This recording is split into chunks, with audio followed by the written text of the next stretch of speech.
Ladies and gentlemen, please welcome New York Times best-selling author and host of The Mark Levin Show, Mark Levin.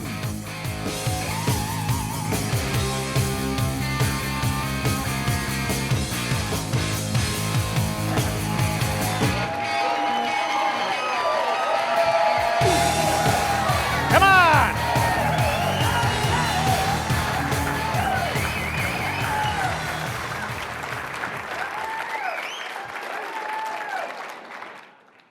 Thank you very much.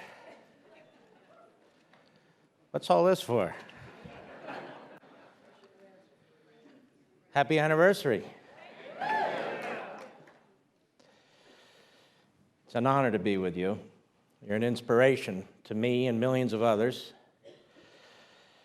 The fact is, today we live under a lawless president, a feckless Congress, and an all-powerful Supreme Court.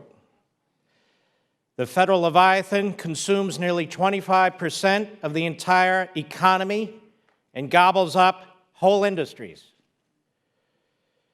We are $17.3 trillion in fiscal operating debt.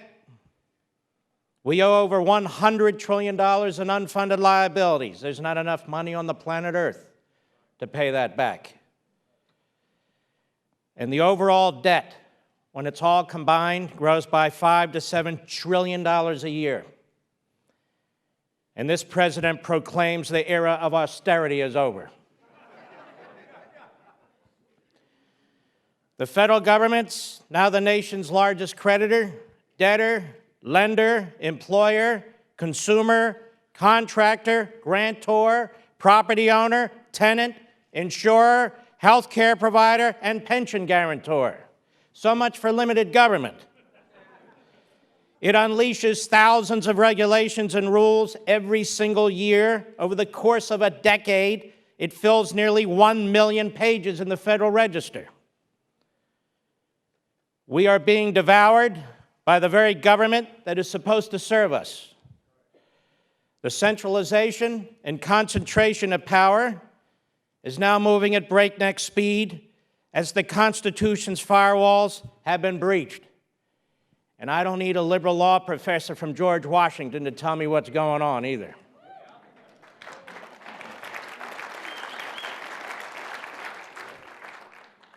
Although we welcome them.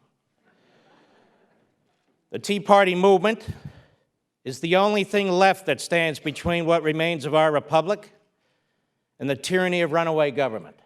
And I say this from the bottom of my heart and my soul. And I thank you. You are the citizens from all walks of life and every corner of the country who possess the spirit and enthusiasm of the Founding Fathers, proclaim the principles of individual liberty and unalienable rights as set forth in our Declaration, and insist on the federal government's compliance with the Constitution's limits. You are astutely aware of the peril of the moment and all that is at stake. And for this, you are smeared and attacked by the ruling class, Democrats and Republicans alike, by the media, from the New York Slimes to the Wall Street Journal, and countless others who are dragging this nation into the abyss. And I know that at times you wonder if we'll be able to reverse course. You wonder if it's all worth it. You wonder if you should live quiet lives among family and friends and tend to your own needs. But I also know you're Americans, and you cannot be idle, and you will not be silent while a relative handful of self-aggrandizing masterminds seek to lord over you and your fellow citizens. You will not allow your country to fail.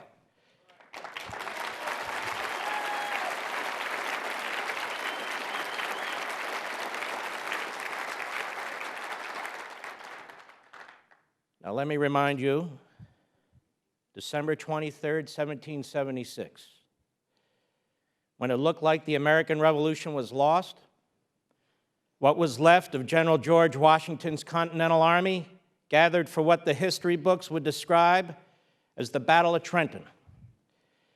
before those men boarded the rickety wooden boats on a daunting course to cross the frozen Delaware River on that miserable winter night, they began to read aloud from Thomas Paine's The American Crisis. And they repeated these words. This became their motto. These are the times that try men's souls. The summer soldier and the sunshine patriot will, in this crisis, shrink from the service of his country. But he that stands by it now deserves the love and thanks of man and woman. That's you. Tyranny, like hell, is not easily conquered, yet we have this consolation with us, that the harder the conflict, the more glorious the triumph. And triumph we must, and triumph we will. Now, my dear friend Jeffrey Lord, both of us worked in the Reagan administration, so we're fond of quoting the great Ronald Reagan. Ronald Reagan was fond of quoting Thomas Paine, those exact words that I just read to you. And he would recite them. Campaign stop after campaign stop, whether he was running in the Republican primaries or running in the general election. You see, Ronald Reagan was not part of the establishment. He was an outsider. And like you and so many others throughout history, he had the courage to stand up and be counted. And for this, also like you, Reagan and his supporters were disparaged and dismissed by the same ruling class. And I'll give you a few examples. George Will, 1974. Reagan is 63, and he looks it.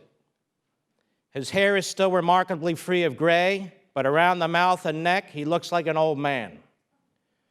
He has never demonstrated substantial national appeal. His hardcore support today consists primarily of the kamikaze conservatives who thought the 1960 Goldwater campaign was jolly fun.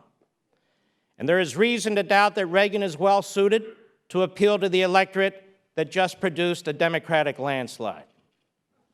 George Will. Chuck Percy, former Republican senator from Illinois.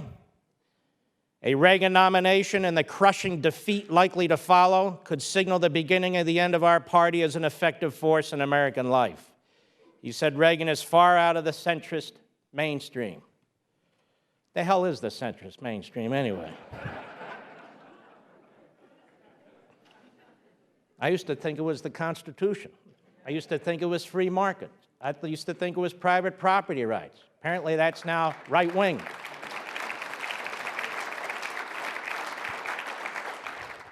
John Rhodes, who would become the Republican leader of the always in the minority Republicans in the House at that time, he said as soon as Reagan gets away from his cliches and his campaign slogans, he's in trouble. Nelson Rockefeller, who leads the current Republican Party, I think, he warned Republican governors in terms of Reagan's run that no major American party can long endure by directing its appeal to a narrow minority. It will not serve the nation to have our major parties polarized at ideological extremes. Does this not sound familiar to you? So damn many of these, I could go on all day with this.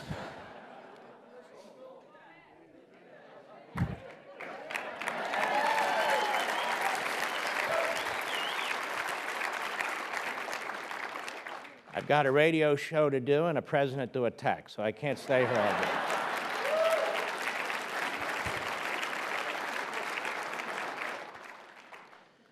Well, let me end with this one from our friends at the Wall Street Journal editorial page in 1979.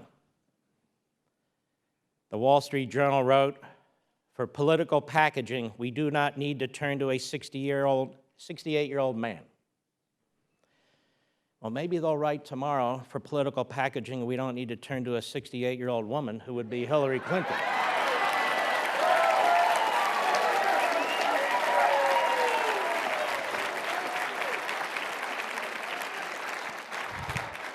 But I digress. Now, as you heard from my friend Jeff Lord, Gerald Ford went on to lose to a very weak Democrat candidate named Jimmy Carter. Reagan went on to win in 1980 and 84, two of the biggest landslides in American history. Popular vote, I would remind Karl Rove, and Electoral College.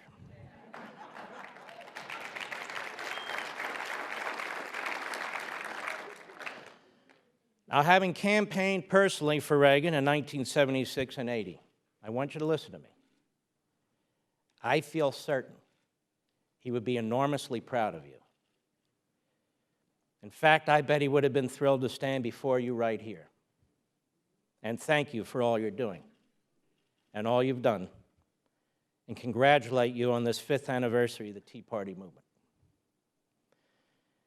And I think it's appropriate to end my comments with a truism from President Reagan, which is the last paragraph in my book, Liberty and Tyranny, which most of you have heard by now, but I'm going to repeat it anyway, for those of you who haven't.